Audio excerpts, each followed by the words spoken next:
yung nag-crave ako ng pinakbet kaya bumili ako ng ingredients. Pero, alam niyo ba guys, itong bunga ng malunggay, 4 na piraso, $6.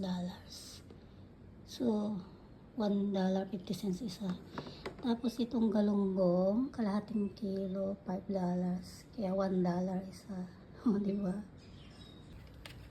Yan guys, prito ko na yung galunggong.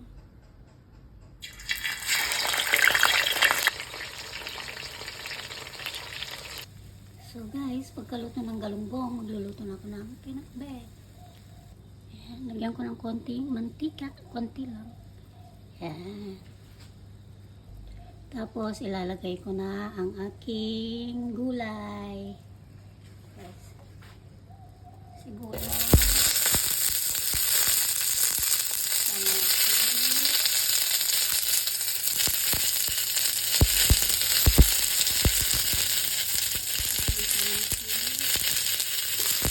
Ilagay ko na ito. Ilagay ko na sabay-sabay.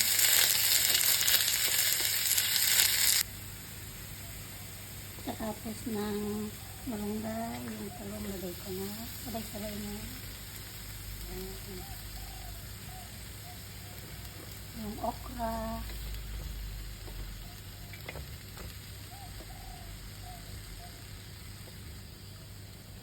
Ang palaya.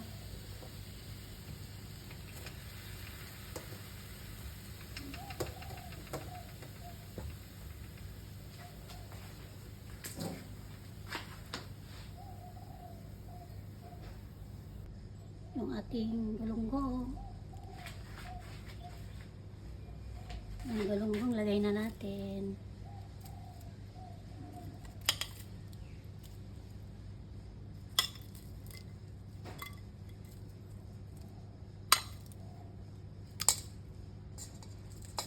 Hulog yung ulo. Sunod ko yung alamang. Ito guys, ginisa ko na to nung last week. Kaya ganyan. May halo siyang karne ng baboy. Lagay na natin.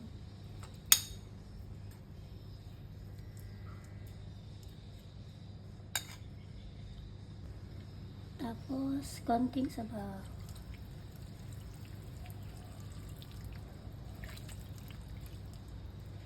At takpan hanggang dito.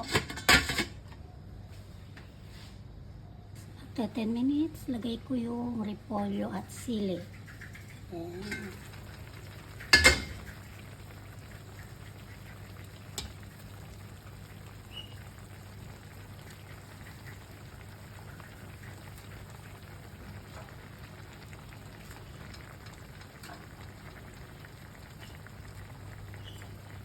Takpan ulit ng 10 minutes. Yan guys, luto na. Kainan na.